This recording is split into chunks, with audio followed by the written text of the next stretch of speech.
You're listening to the SojuSessions, episode 70 on the SojuTalk Nation podcast feed. I'm your host, Crispy, also known as Crispy Bonton or simply just Anton. And on today's episode, Alzbeta, Liz, joins the show, and we get deep into some music discussions and her origin story. Very interesting, very amazing, very lovely lady. She's got a lot to say, and I'm so happy to have her on and kind of get into all things Cosmic Girls, all things Uju Sonyo. But today will be a special open for the lovely VIVIZ. They're back. They've returned with a brand new mini album titled the second mini album, Summer Vibe. Perfect title. The lead track is Love Aid, and I gotta say, I think I love them, guys. I know I fall in love with so many groups all the time, but I really, they really have a soft spot in my heart, and just kind of what they represent and their journey as a group, as a trio together, starting off with G-Friend, having so much success in the late 2010s, coming to an end, but then rediscovering themselves, restarting as a trio. Sinbi, Umji, Unha, love them all. Thanks to Queendom 2, we got a lot of their backstory. They're very much exposed, and we have now a kind of a full picture of who they are, where they stand present day. And they've come back with Summer Vibe. These 5 songs are absolutely a summer vibe, and I'm going to do a short, quick album recap. So, Love Aid, the title track, the music video. This encapsulates the entire mini album for me. The mini album is Saved by the Bell, guys. This is Saved by the Bell of the 1990s. This is 90s pop music. So early 90s, so still coming out of the synth retro wave of the 80s, but definitely has that character in it, specifically with this song, specifically with the concept and the music video and the themes of everything. To me, it's very much this very parallel story of the Saved by the Bell season, where they were working at the beach club. Shout out to Stacy Carosi, Zach Summerlove for that season. Honestly, one of the better storylines of the entire show, right? Where, they kind of showed a really push and pull of what it meant to be in a relationship. For Zach, it wasn't just about being the pretty boy that got everything he wanted. He actually had to work for himself. He had to work for it. He had to work a summer job. He had to make an income. He had to cater to people who came to the beach club. And, he had to really understand what it meant to be a person of customer service, right? Have humility for yourself, as well as have a counterpart in Stacey Carosi, who was very much a headstrong character, a headstrong person that really taught Zach compromise and what it meant to enjoy the moment, the summer moment. And I feel like that's the case here with Love Aid. I love it, love it, love it. Love it. Iced Love Aid. A lot of the same visuals are represented here in this music video, very summery. It kind of starts with them in a high teen concept, but leading into the summer break, and it jumps right in to kind of their summer jobs, them being at the beach, a lot of visual imagery that's very evoking of warmth, beach energy, a lot of bubbles, and a great choreography that is just very, very addicting, right? I absolutely love it. The outfits here in this music video, my favorite is the denim. So again, 90s. So they bring in the denim, but it's very modern. It's very updated. And it is absolutely one of my favorite outfits for them. It just really pops when you see it in the music video. This song is beautiful. I love that it sets up the entire album, and it gives that entire through line of this being a 90s summer vibe. So we move into track number 2 with Siesta. This is cruising down the Highway 1 in California with your top down. Going to the beach, perhaps the sun is setting, kind of leading into the warm summer nights. And it's really talking about a person being a place of comfort, right? A place of comfort during this season, during these warm times. Then we go into party pop. Again, very retro. It's a house party. You're going from house to house, kind of exploring summertime in the evening, in the dark, late hours, and trying to see what it's like to party at different spots and what parties look like. Party pop. Track number 4, Love, Love, Love. Very groovy. This is kind of driving to the next party, right? This is kind of that transitional period where you're trying to figure out which stop you want to go to, which party you want to be at, or if you kind of just want to cruise around in the evening, right? Kind of letting that energy take you to your next location, to your next destination, to your next adventure. And then we have hashtag flashback. This song is, how should I phrase this? It's more of the next day memories, right? Where you're kind of waking up and you're thinking back of, what you did the last day, yesterday, what you did in the evening, perhaps, and kind of recouping those memories, right? Very 90s, very In Living Color sound. That's a show, kids, check it out. For reference, In Living Color is what the Bruno Mars song a few years ago with Cardi B was based off of. So it has kind of that sound, but instead of being a bombastic sound, it leans into more of a relaxed, chill vibe. And I kind of love that, right? It goes very well with the entire album and kind of the pace and tone. Track number 6, we have Dance. A little bit different, but it's a wind down song, right? It's, to me, kind of evokes a smoky lounge with a live band. Maybe one night you don't really want to go party with the people. Maybe you just want to go to a cafe. Maybe you want to go to somewhere low key, somewhere where there's outdoor seating and there's lamplights everywhere and a live band is going. And this is the song. It's Dance, right? So a nice bookend, a nice end cap to the song. End cap to the album, and I kind of just love it. So yeah, God, I love this album. I love this group so much. I've been following their promotions, and I really hope you all listen to this album because it really does something to make you feel summertime, right? And for me, I'm an old person. I'm 90 years old, so the 90s was my youth, right? So this is everything that it reminded me of as far as what those times meant, as far as cruising down the streets, or just like being out and about, or even at the beach during this time of the year, specifically with Saved by the Bell, and having that be the cultural touch point as far as what summer represented and what summer love looked like, but then also what having a summer job looked like, and kind of what it meant to struggle during summertime, right? So yeah, I think they captured it really well, whether intentionally or not. And just really speaks to me and really means a lot as far as VIVIZ being the group that did this with their album Summer Vibe. Check it out, everyone. All right, yeah, let's get into it. Coming up, my chat with Alzbeta, Liz. We're gonna talk about VIVIZ's really good friends, WJSN with Sequence. We're gonna do an album discussion. Yeah, Liz is great, man. She's got a lot of thoughts. She gets really deep. And we have a lot of fun talking about why we love WJSN, Cosmic Girls, so much. I also kind of have the relationship between VIVIZ and WJSN. So just overall great vibes, and just a really good chat. So hope you all enjoy, and let's get into it. Coming up, my chat with Alzbeta, Liz, on the SojuSessions.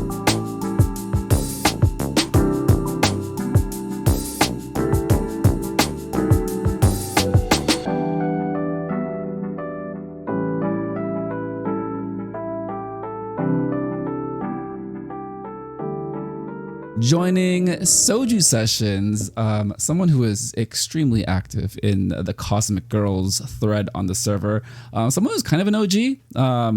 Through my research, seeing that she did an intro quite some time ago.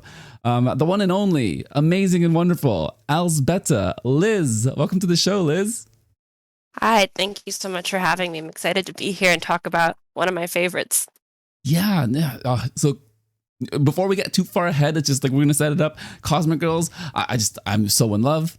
I love them all so much, and I needed to talk to someone, right? So I had to research the thread and see who are the active members that I just haven't talked to yet.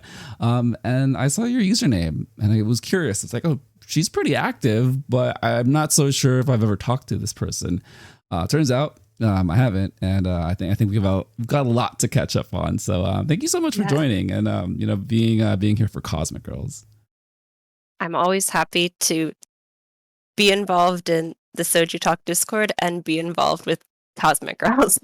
Yes, no, it's amazing. Let's get to know you, because to me you're a bit of a mystery. I'm trying to do better about seeing if I can learn more about other people on the server, but there's just still some blind spots for me. So, what's your K-pop origin story? When did you first start listening to K-pop, and what were your first memories?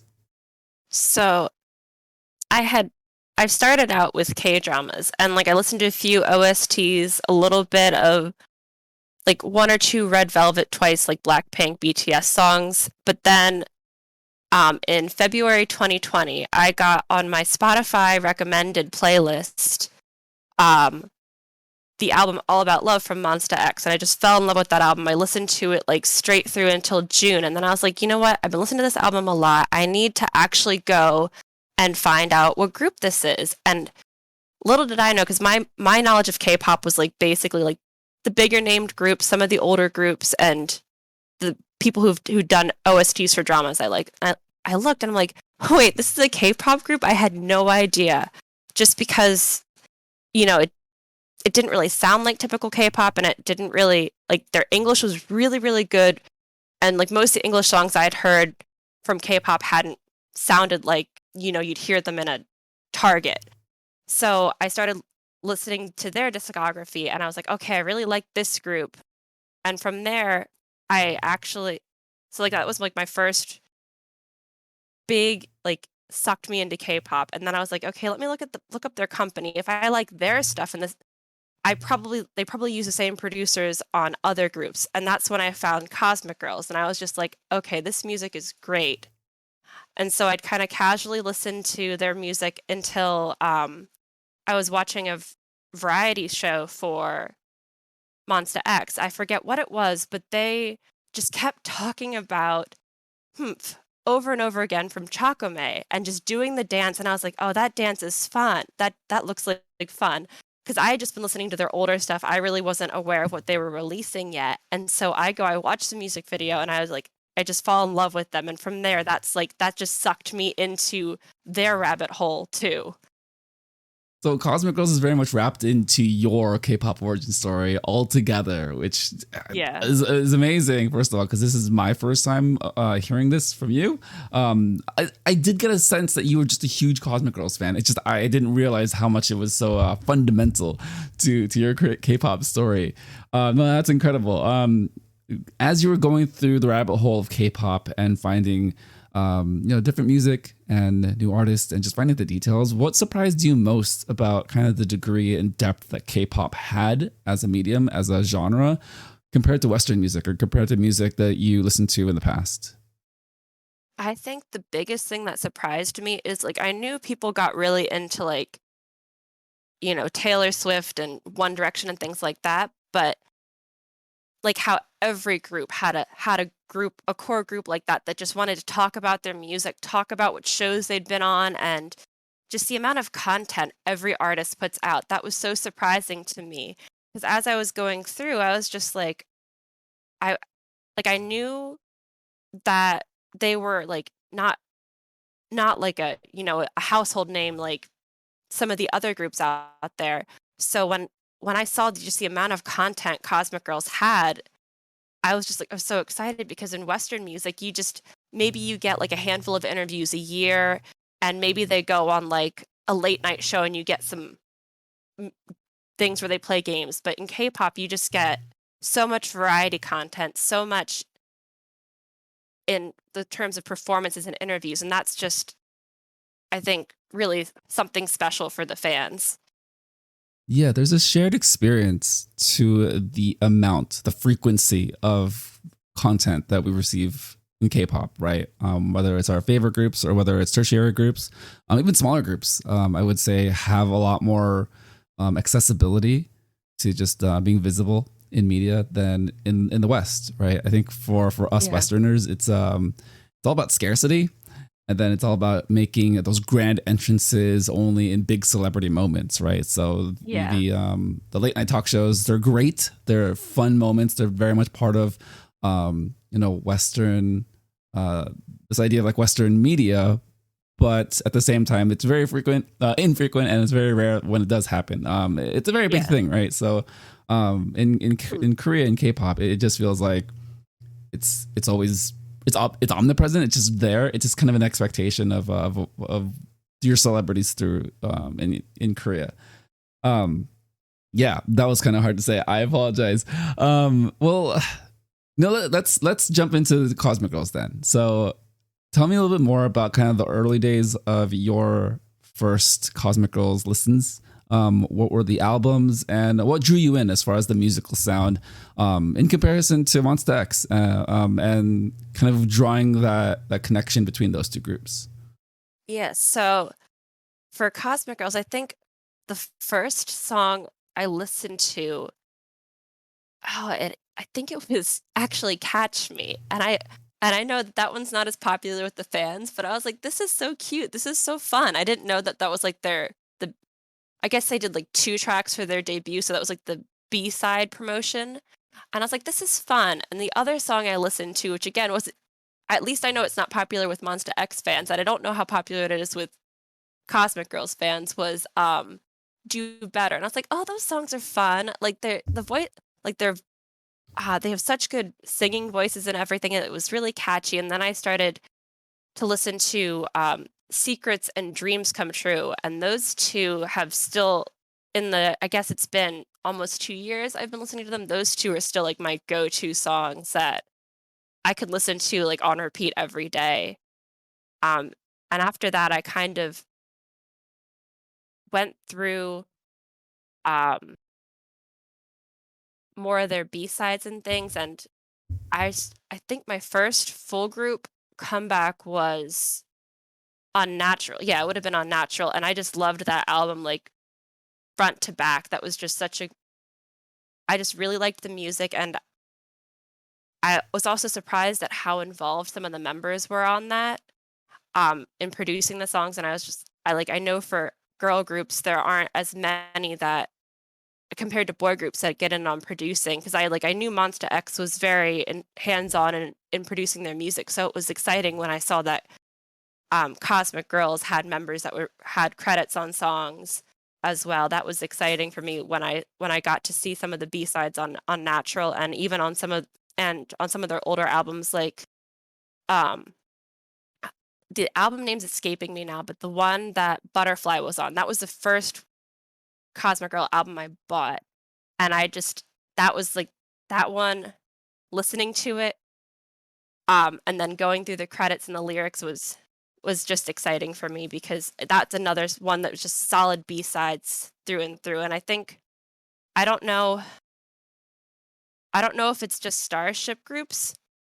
You can say what you want about the company, but their groups tend to have really solid B-sides, and that's like a through line I've seen from listening to some Sistar, Monsta X, Cosmic Girls. I haven't listened to too much Gravity, and IVE doesn't have a lot yet, but at least like the 3 older groups they have, their B-sides have all been solid, and I've really appreciated that. So you've gone deep into the discography of just like all of these groups, and that's amazing. It's incredible. Let's start with Neverland. So that is the album with Butterfly. I love that album as well. Hola. I don't know how they pronounce it, so I'm just looking at the track, and it's Hola. Great song, great number 2 track after Butterfly, and then Pantomime is kind of the epic song that never everyone wanted it to be the title track. Everyone wanted to have that like strength behind it. And then all of a sudden Queendom 2 happens, and they get an incredible stage where they get to do a full out stage performance, Broadway show, musical, whatever crazy acrobatics they wanted to incorporate into that song. I thought that was one of the most memorable moments of the year, quite frankly. Yeah. Agreed. And Trolla, right? I think Trolla is also just a great song. I love that album as well. So for me with Cosmic Girls, they've always been in the background. I've always known about them. I would say I got back into K-pop in 2019, but still only listening to a handful of groups. I think ITZY took the majority of my time during that year. Makes sense. Right? Because, ITZY. But I knew that they were coming out with stuff. I just had them on the background, very tertiary. This year was very much my year of I'm going to dive deep into all of these groups that I know the members of, that I like the members of, but just like never have really listened to their music, right?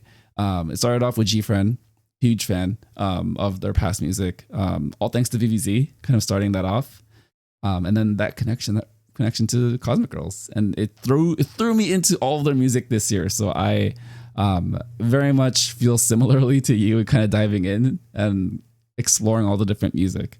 I wanted to ask, so you started with the OG like debut, right?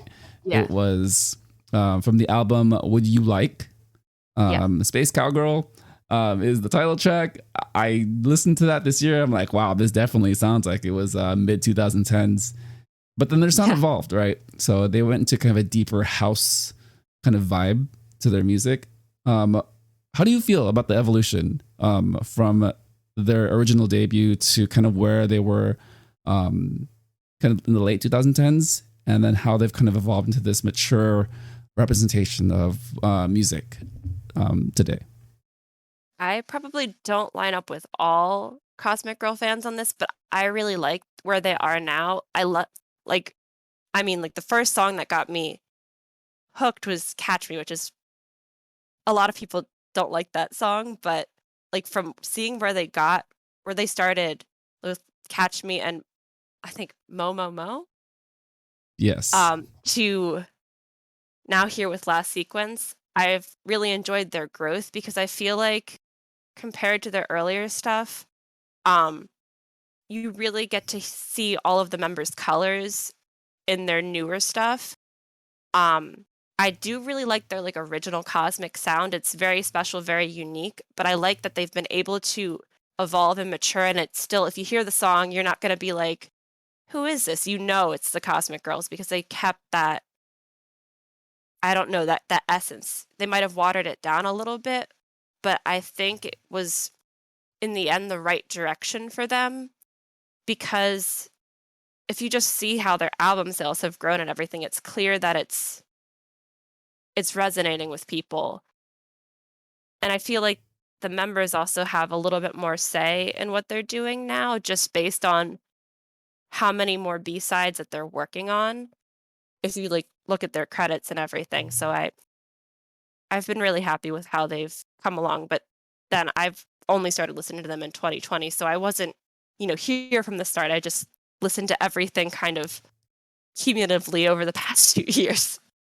We're halfway through 2022. You've listened to them long enough. You've known about them long enough to really just feel like you're part of their history, their journey. No, I feel very similarly to just them kind of growing up. It's a very natural progression, right? Because, they debut just like any other K-pop girl group at late teens, right? Late teens, early 20s. Yeah. And it's really just that maturation, not just, age, but also kind of like the growth of their vocals, the growth of their performance ability, and then being women who are in their mid-20s. And what does that look like? Doing kind of age-appropriate music in that sense. So I kind of love the evolution. I like anytime a group kind of has more control over what the sound of their music comes out to be. And for me, it's always been about EXY. So I will just start there. Even when I didn't listen to Cosmic Girls as much as I do today, EXY was always like one of my favorite people in K-pop, just because she was present in a lot of things. Great rapper. And then anytime she would do an interview, she talked about her music process and how she thought about things. I thought what was really showing and telling this year was in Queendom, when she was preparing for Aura, she produced it. And then she went through all the different cues with all the different members and really understood how to communicate what the song, what you wanted to get out of the song from each member, right? So I think for me, that kind of reinforced and made me fall in love with her even further. And I was just like, this woman is incredible. She's a great musician. She's very talented, but she's also kind and caring, and she cares about her members. And as you can see, I am also having a crisis in this moment. So maybe we should just move on. Yeah. And then also I want to kind of draw the connection with Starship.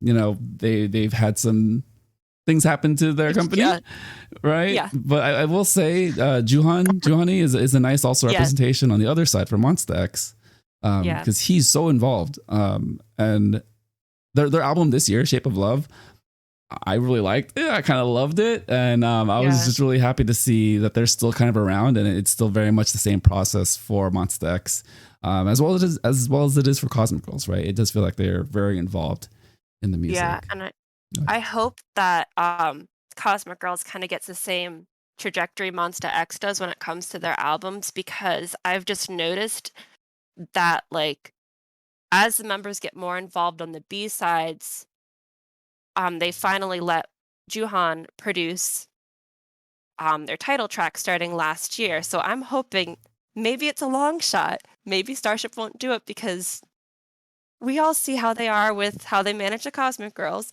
but I'm hoping that they'll let Exy one day produce a title track for them, because it's clear that with Aura, she really understands her members' colors, and she really understands how to make them each shine. And I mean, they let her produce their final song for Queendom too, so that's like my dream is a title track for Exy, because I just think that would be like that song for the Cosmic Girls. I just want Exy to have the world, please. She deserves it. Too. My God, I just, this is like my parasocial side of me coming out, where just like you don't know I exist, but I love you so much that I wish you did. It's like yes, this is me. This is what we do here. We just simp uncontrollably. Hello. I did want to bring up a point from the main show this week that you kind of alluded to about with Aura, how Exy produced it, and it just sounds very clean, right? It's a very good use of a lot of the members, Yeonjun specifically with the chorus, and how Warren said that it was just so well executed in that song versus Last Sequence.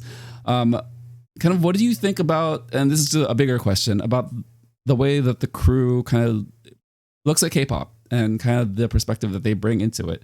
And then you kind of go into your origin story. How did you find the SojuTalk podcast? Yeah. And what drew you in as far as the conversations between Doug, Warren, and Anita? So I agree with their assessment of Aura. Like, it really is clean. It really does kind of let each member shine, especially Youngjun. She always shines. She just has an incredible voice. And as far as their assessment with like Last Sequence, I liked the song more than they did, and the ya ya ya part actually is one of my favorite parts of the song. So didn't fully agree there, but I can see where they're coming from on that. And that's usually, like, even if I don't agree exactly with their assessments, when they're usually very fair, and I really appreciate that, because in so much in K-pop is people being biased and like, oh, this is the best song ever, and they'll straight up say like, okay, I'm biased, like, I love this group. Or they'll straight up say like, hey, I don't usually like this group, but this song is really good. And even if I don't agree with all of their assessments, I can see the thought process, and they explain it really well. And I think that's what kept me listening to their stuff. I actually had found the podcast because I was looking for, there's only a handful of K-pop podcasts out there. So I was looking for something that covered more than like, one or two bigger groups. I wanted something that like dove into more mid-sized groups as well. And that's where I found it. I don't even remember what like my first episode was. I just remember having downtime at work and like looking for something to listen to while I was waiting for an experiment to finish. And I was just like, okay, yeah, this is good. And I just went through and listened to almost every single episode over that course of that week at work. Just at, 1.5 speed to get through everything. No, I love that. It's a really good starting point, right? Because I mean, like you said, finding K-pop related content, K-pop reactors, news coverage, or just music in general, is a challenge. I would say there's Yeah. a lot of content creators, but sometimes they don't necessarily cover everything, or just they're very specific, right? You will have like a BTS specific podcast, or shout out to the Rocket Punch podcast. I think that's the Catchies that Warren was on last year. Warren, you need to make another appearance on that show, because I will listen to them for sure. I followed them, but it's just all very Rocket Punch heavy, so I cannot follow, but I will support. But I think with the SojuTalk podcast, it's all inclusive, all encompassing of K-pop as a current event, right? And I think that's a really cool premise to hook a lot of people.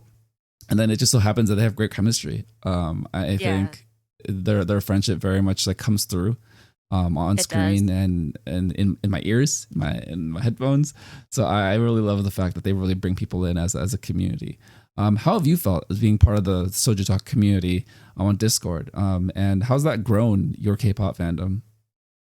It's allowed me to kind of branch out a little bit more. Like when I first joined the Discord, I really only listened to like Monsta X, 17, Cosmic Girls, and like I'm trying to think of current groups, like not groups that aren't really that active. Uh, I think that was the majority of it. So then it allowed me to spread out into other groups and listen to maybe smaller groups I hadn't heard of before. And, just get out of my bubble where like on, Reddit, Twitter, wherever else you go to engage with K-pop stuff, it can kind of be an echo chamber. So it was nice to have a slightly different echo chamber that had just more viewpoints there to discuss. And like I don't think I recently went to see Dreamcatcher. Like I don't think I would have gone to that concert if it weren't for the Discord, because they were just like, "Oh, hey, we're all going to the concert." And I might have, looked at it and been like, "Oh, I don't know. I don't know if I want to travel to go do that." But hearing everyone else get excited about it, I was like, "Okay, yeah, I'm gonna go." Yeah, And just kind of getting out into the real world more. I love everything you said there. It really, so this community has really opened me up, and it sounds like it's opened you up as well to a wide variety of music, right? And it's really about exposure, because I mean, yes, like you can scroll through pages on Reddit, Twitter, Wikipedia sometimes, even as dry as those pages look. But then it's really, it's very, again, it's dry, right? There's no opinion, there's no reaction, response, emotional setting that you have with whatever artist that you're going through. So at least seeing people talk about it, at least being curious enough to see why people are excited about the artist that they talk about, is a good place to jump in.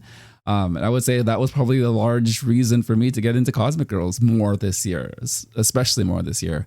I think Queendom 2 definitely was half of, if not the majority of the reason why, but the fact that everyone in the Cosmic Girls thread is just so passionate about the group. It really made it easy for me to want to just jump in. And I specifically remember I asked which 3 albums to listen to first. I think it was Biff Miller jumped in first, and Zondi, and it was Stay, Please, and Dream Your Dream. One is Stay. Wow, this is great radio. Stay, Please, and Neverland. And I created that would sound right. Yeah. Right, and I created a playlist.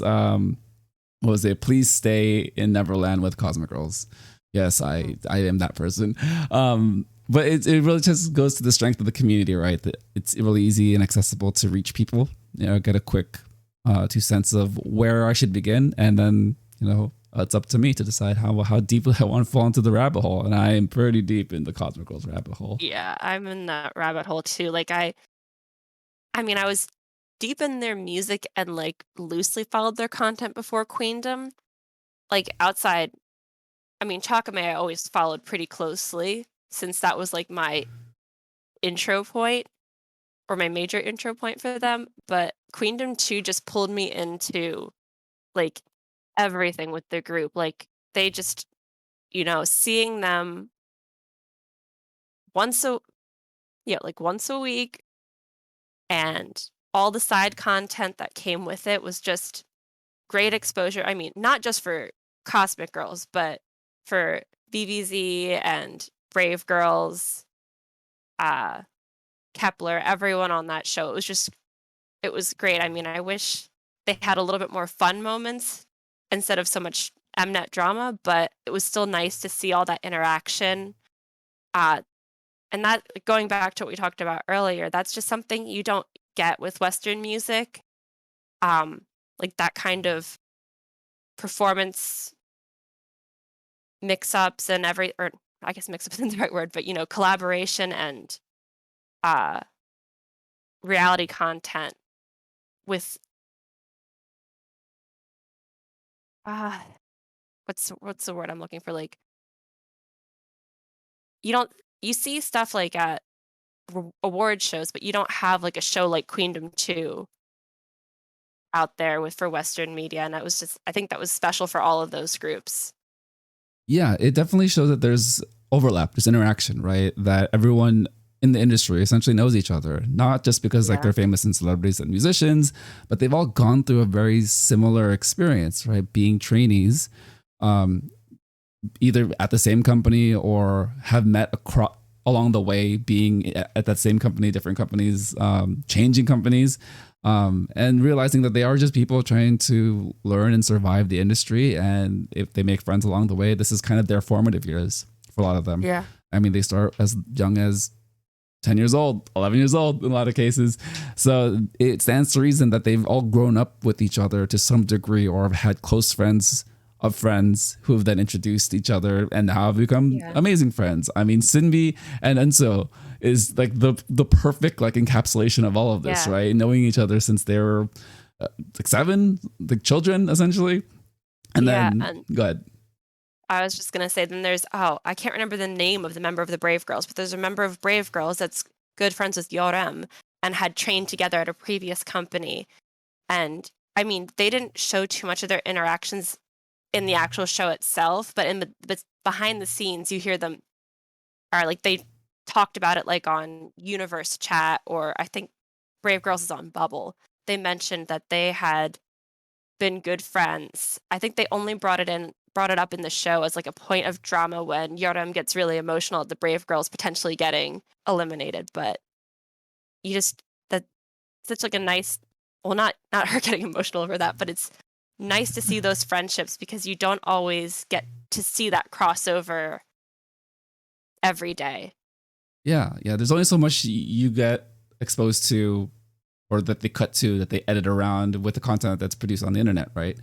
Because as grateful I am that it all exists, vlogs exist, all of these like special feature behind the scenes stuff, it is still all edited down because it can't give you like an unedited 24-hour clip. But we would all watch it of everything that's happening, right? So they have to pick and choose, but then it's really up to us to kind of interpret and see and read between the lines. And it's very clear sometimes. You just know that the relationships do exist. Yeah. Shout out to the V Lives and live streams that all the members of all of these groups do, kind of to fill in a lot of those gaps too, because it definitely helps. One other relationship that was on Queendom 2, we're essentially doing a Queendom 2 recap at this point, that I really appreciated, that was also a very small part and only happened near the end, was when Bona came back, or came to the show, and Yujin, and just like the pressure that she had being the leader, but then not necessarily being a natural leader of Kepler, and what it meant to be the oldest of that group, her being 25 and Yeso being 15 or just having turned 16. Incredible. Great. All amazing girls, by the way. It's just kind of funny how the age gap is just there, and it's very clear sometimes. But yeah, I think moments like that are just very heartwarming to kind of see Bona, being there for her friend, but then also kind of that's who she is, because she's there for Exy. She's there for every single member of Cosmic Girls of Ujisanya. So yeah, she's basically leader 2.0 for them. Yeah, she's like mom. She's just like is there for everyone. Yeah. So good. All right, let's actually get into Cosmic Girls now. So we've got a mini album. We've got 3 tracks. WJSN Cosmic Girls has returned with Sequence, an album on July 5th. That is my birthday, everyone. So this was a birthday album for me. I was just it was perfect. It was a perfect day. I didn't have to do anything that day. I mean, I did eventually celebrate my birthday, but I could have just listened to these 3 songs for 24 hours and it would have been just fine. What are your first feelings, expressions? Wow, expressions? First takeaways, first reactions to Sequence, the album. Yeah. So I had actually, before the album, I had heard Stronger because I attended their online concert in June and they released a song during that concert live. So I was very excited to hear Stronger as a studio version because Dawan and Yeonjun can sing and it sounded so incredible live. I was just like, okay, now I want to have it, on Spotify so that I can listen to it whenever I want. So that was like the first song I was excited for. And then once I had heard the teaser, I was excited for Last Sequence because, well, one, the producers on the song had been behind a lot of very popular songs for other girl groups.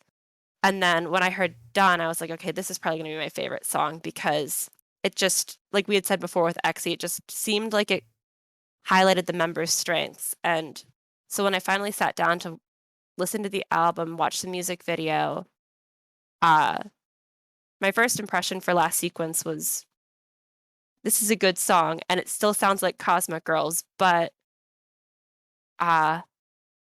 with like a twist. It's not classic Cosmic Girls, but it's still recognizably them. And I really appreciate that they're trying something new with this song. I don't listen to it as much as I did when it first, like the first week, but it's still like I'll listen to it at least once a day because it's good and it gets in your head. That sequence. Yeah. See, yeah, it's just all right, so starting with just overall impressions with this album, I'm good with it being 3 songs. I know sometimes we want a million songs from our groups, complete full albums, but I feel like just with the discography of Cosmic Girls, it's okay that they have a single album here with just 3 songs, because it does encapsulate this almost transitional period for them, right? Coming out of Queendom 2, wanting to reintroduce themselves to the general audience, not the general public, with what the Cosmic Girls sound is, but also being general public friendly, right? And I think that's what they alluded to on the show, where the song doesn't take too many risks, I guess, in that sense, but I think they do have enough Cosmic Girls character that you can relate it back to kind of their house EDM sound, but then also with a little bit of the fairy tale, the fantasy behind it, right? I kind of thought about these 3 songs as 2000s, late 2000s, early 2010s raves, and it's time to kind of throw it back because Warren and I talked about this last week that there's the most variety in K-pop now that there's been in about 3 years, and everyone has a different lane, right? I feel like Cosmic Girls is really leaning into dance pop, EDM, big room house. And this is like, it brought me back to Cascaded Deadmau5 from like 2010. I hadn't made that connection, but I hear it, and that's definitely why I like this album so much. Right? Yes, it's supposed to be understated is how I interpret it, right? Because big room house can be like the really live pop-in festival music, but its origins were definitely in nightclubs, kind of smaller clubs, smaller venues, and that's where like Cascade kind of found and refined his sound. So to me, this is kind of a Cascade like spiritual successor in K-pop. I don't know who. Maybe someone had listened to Strobe Light Seduction from 2009 and said, yes, we're going to do that with an updated K-pop sound, because that's what Last Sequence is for me. Even if it doesn't necessarily capture the fantastical nature of Cosmic Girls, I think if they are moving into a mature direction, they did it really well here.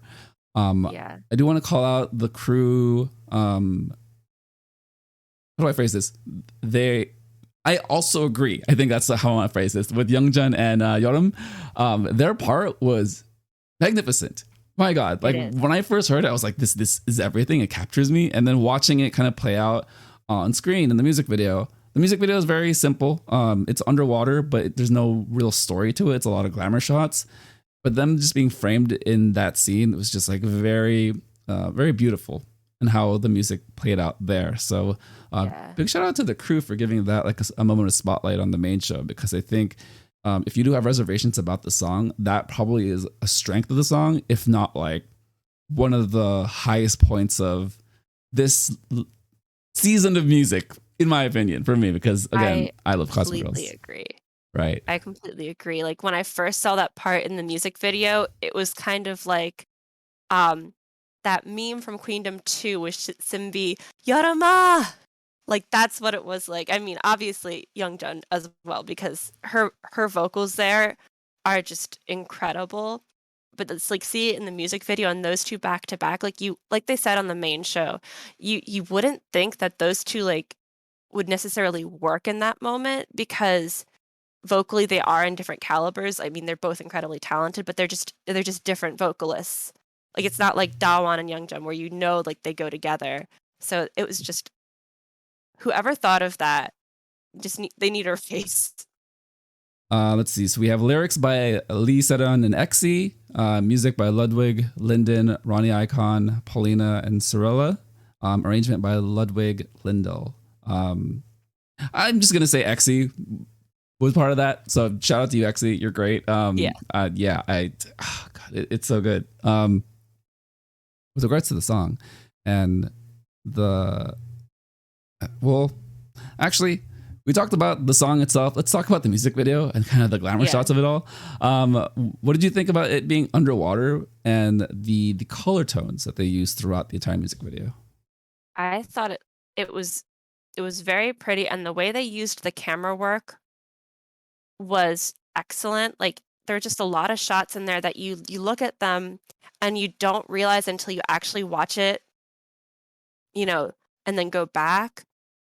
Like the little things they're doing to match the bass of the song and highlight the choreography and everything. I think that's something that they really did well in this music video. Like the sets maybe aren't incredibly high budget looking, but they got the bang for the buck out of each set and each shot in the music video. And I liked them tying into the mermaid concept with all the glamour shots, because in mythology, mermaids are known for being like very vain, looking in mirrors, brushing their hair, putting on makeup and everything. Like that's part of a lot of mythology surrounding mermaids. So I think the fact that they tied that in there, and they knew that one of the members' strengths is they're all have just incredible visuals, was just really smart. Whoever came up with that was like a good concept for this, because you have a lot of time on each member's face. Each member has like a color that is associated with them throughout the music video. So it really lets anyone who's new to the members, new to the group, see each member's face, and each person kind of has that highlight moment. Yeah, I think I echo everything you said about just it being a very beautiful music video. The underwater theme and the way that you elaborated on mermaids really helps to solidify a lot of the thoughts and feelings and the nature of how I feel about this music video, right? Because they're definitely coming across as alluring and drawing you in, right? Whether it's the song that has that very curious, deep house, like pop dance, EDM sound to it, but then matching very well with kind of the movement of the camera, and also kind of the underwater flowingness of everything, right? I know that sounds like a very abstract way to think about it, but I can kind of use the outfits as the checkpoints for the flow of the music video, right? Because you do start with the long blue dresses, the gowns, and that definitely puts you underwater immediately, right? It's very flowing. It's the illusion of being underwater. And then they flip into the orange and yellow short skirts, those outfits. Seashells, definitely seashells. A lot of sequences, and just a lot of rhinestones and shininess, right? So definitely a pearl underwater.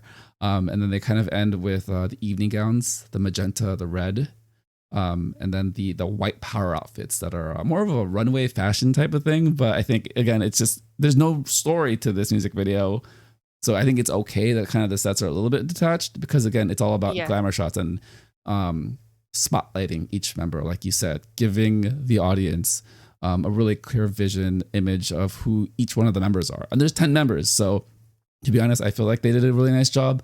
I was able to follow along pretty well, and everyone to me Yeah. was distinguished well enough in this music video. And I think one of the other things they did really well was highlighting Dawan since she was not in Queendom. Because I saw a lot of comments on the music video, a lot of comments from people who maybe don't know the group that well, like saying like, "Who is she? Who is she?" And I think the way I think if I remember correctly, like they kind of end with it's not the ending shot, but it's towards the end with the great shot of her like sitting on the rock in that beautiful flowing purple dress.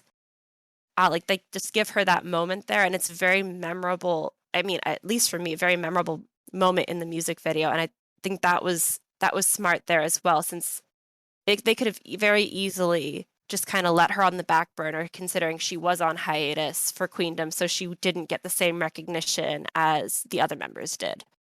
Yeah, it's very intentional, right? Because like you said, we weren't exposed, or the general audience wasn't exposed to her on the show for 3.5 months. Imagine that's a long time for a group to essentially be in the spotlight in on TV, broadcast television in Korea, and people just not knowing that she existed. So at least new people not knowing she existed. So I think it was smart that they had her front and center a lot in the music video. I definitely noticed it.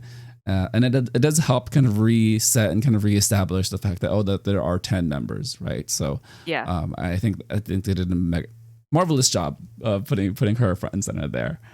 All right, let's move on now to Done. I always want to pick like a favorite song of an album, but I feel like these 3 songs really work well together in different ways. They do. That I don't think I could pick one. But if I had to, I would really want it to be Done. But then I go back to Last Sequence and I'm like, I love this song too. But with Done, this is in the same vein of kind of the big room house style. Again, for the kids who don't know, look up Cascade on Spotify, look up Strobe Light Seductions. I think it's 2009, 2008. And you will hear a lot of the same type of sound in that album with these 2 songs. This is a little bit of a deeper house song with deeper bass, a little darker. And lyrically, it's a very big wow, I tried to say a really big word there. It's a really big you know what? Difference. Contrast. Yes, you can say it. I'm not going to try anymore. I wrote it down in my notes because, it's what comes to mind. But we're just going to move on. A very big difference, contrast in message with this one. And it's really about them definitively saying that they're done with this relationship. It's coming to an end. But also taking power back into the relationship, taking power back for themselves. And I think it does a nice job of putting them and their character as these mature, grown-up, powerful women. And I love it all. What are your thoughts and feelings about this song, Done? So I love Last Sequence. It's a great song, but this song is the one that really, especially because it was the only song besides Last Sequence on the album I hadn't heard before it released. This is the one that really stuck with me. And it's a beautiful song. I love the message. You don't have as many breakup songs like this in K-pop. And at least, I mean, if there's more of them, I'd love to hear about them because this is really my jam. It's a great kind of not only saying like, okay, I'm done with this relationship, but also having within that like a love letter to yourself. And I like having that. I like that message, and the bass throughout the song. I love how it propels it forward, and and again coming back to like Exy knows her members like she did with Aura. Each member kind of has a highlight point for this song, and I just in my head, the part where like I love myself, I love my body. That line is always stuck in my head, or at least like this since it came out. And I think listening to the song on its own is great, but the stage they did for the song on their comeback show with Mnet, that was awesome. I wished they had promoted that while they were on the music shows, because this sound, I think, is also very general public friendly. Yeah, no, yeah, you put it so well. I don't really know how to add to that aside from I love this song so very much. The lyrics, like you said, I love myself, love my body. Not something you hear in K-pop, really ever. No, it's not. Right? Because I think it's a very Western choice of phrase. Maybe a little on the nose for kind of what we're going through in the United States recently, but again, to me, it does evoke a lot more of taking back control of the situation, of your love life, your romance, and what it means to kind of be okay with yourself and kind of have that resolution for who you are as a person, right? There's a lot of lyrics of evoking like false hope and like false promises from the person that you were in love with or you were in a relationship with. A lot of that ending is very dramatic in that sense, but I think it's not. The song itself doesn't feel like this very hyper dramatic song, but the lyrics themselves are very powerful. So you have a really nice contrast there, in kind of the way it plays out. XC's rap, absolute fire. My God, it's not very long either, which is a little bit of a surprise. I went back and listened to it, and I looked at the lyrics just to see how many lines it is. It is 1, 2, 3, 4, 5, 6, 7 lines. It's not very long, but it just works. And again, this is why I love her, because she can just do something in a song that just inserts herself, inserts her character, and you immediately feel it. As far as it's I don't know, power. Yeah, words escape me. Anything else about the song that really stands out to you? I think the other thing that stands out to me is, again, like something I always do is I look at the credits for songs, and looking at it, you can just see in the credits, like XC had her hand in so much of this song, and you can really see her character in the song. And that's something I really appreciate. Really, I really like that about the song too, because you can just see her fingerprints throughout the whole thing. So my only other thoughts with that are, XC, who hurt you? Whoever did, I will throw hands. I got you. I will too. I will throw hands. I'll find you. Or, because, we're trying to be positive here. If she wants to vent and talk to us, and maybe we can all just, grab a coffee and just, hang out, us three friends, Liz, you, me, and XC, that'd be great. I'd love that. Yeah. That'd be cool too. I hope they do more songs like this. I hope they triple down and they go into deep house as their genre, right? Or at least like Runway House and kind of being the glamorous girl group moving forward, because they are older relative to a lot of other groups in K-pop. Yeah. And it feels like Twice is doing a Twice thing as they get older.